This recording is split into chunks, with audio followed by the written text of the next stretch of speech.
নতুন যারা ব্লগ করতে চাচ্ছেন তাদের জন্য এই ভিডিওটা সবচেয়ে বেশি উপকার হবে, কেননা ব্লগিং করতে কি কি প্রয়োজন হতে পারে এবং ভিডিও করার ক্ষেত্রে কি কি প্রয়োজন আপনার হতে পারে আজকের এই ভিডিওতে সবকিছু আপনারা বিস্তারিত বুঝতে পারবেন। তার জন্য অবশ্যই সম্পূর্ণ ভিডিওটি দেখবেন। ভিডিওতে সবকিছু আপনাদেরকে বলবো যে একজন ব্লগারের ক্ষেত্রে কি কি প্রয়োজনীয় ভিডিও করার জন্য।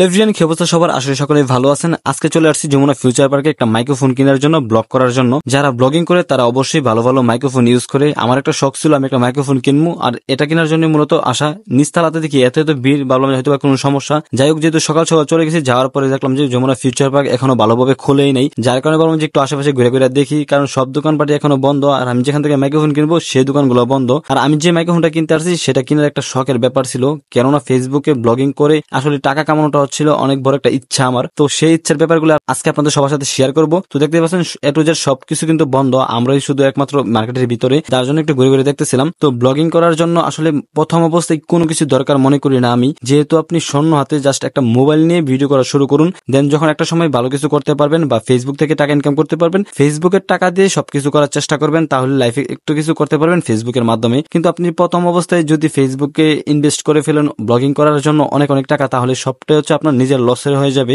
যার কারণে অবশ্যই ভিডিও যখন স্টার্ট করবেন ব্লগিং করার জন্য, প্রথমে জাস্ট একটা মোবাইল দিয়ে ভিডিও করা শুরু করবেন। 11:30 পর সবগুলো দোকান খুললো, তারপর আমরা একে করে 3-4টা দোকান ঘুরলাম, কিন্তু মাইক্রোফোনটা পাওয়া যাচ্ছিল না। সবশেষে আমরা একটা দোকানে যাই, সেই দোকানে যাওয়ার পরে আমরা মাইক্রোফোনটা পাই, তার সাথে M2S পাই। তারপর আমরা সাজেস্ট করতে পারতেছিলাম যে আসলে কোন মাইক্রোফোনটা আমার কিনা দরকার, কিন্তু আমি ভাবলাম যে আমি বাড়ি থেকে যেটা চয়েস করে আসছি ওইটাই আমি কিনবো, আর এটা হচ্ছে হলিল্যান্ড মার্ক M2।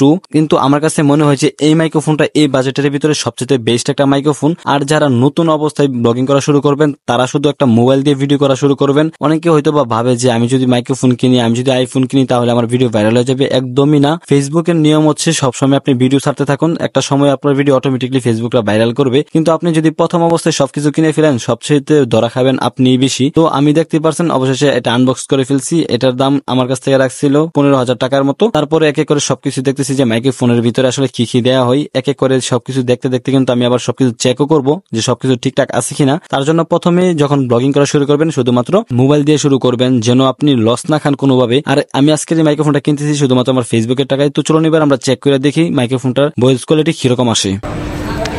হেভিয়ান কি অবস্থা সবার, এখন আমি যে মাইক্রোফোনটাতে কথা বলছি এটি মূলত আমার শখের একটা মাইক্রোফোন ছিল।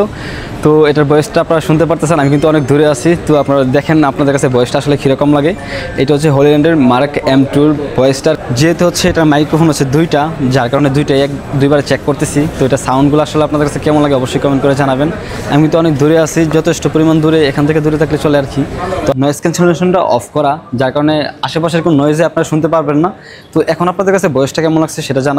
আমার কাছে মনে হয় যে এই দামে এই মাইক্রোফোনটা অনেক বেশি ভালো, যার কারণে মূলত এটা কিনা। তো এটা হচ্ছে এখন আপনার কাছে সাউন্ডটা কিরকম লাগতেছে অবশ্যই জানাবেন।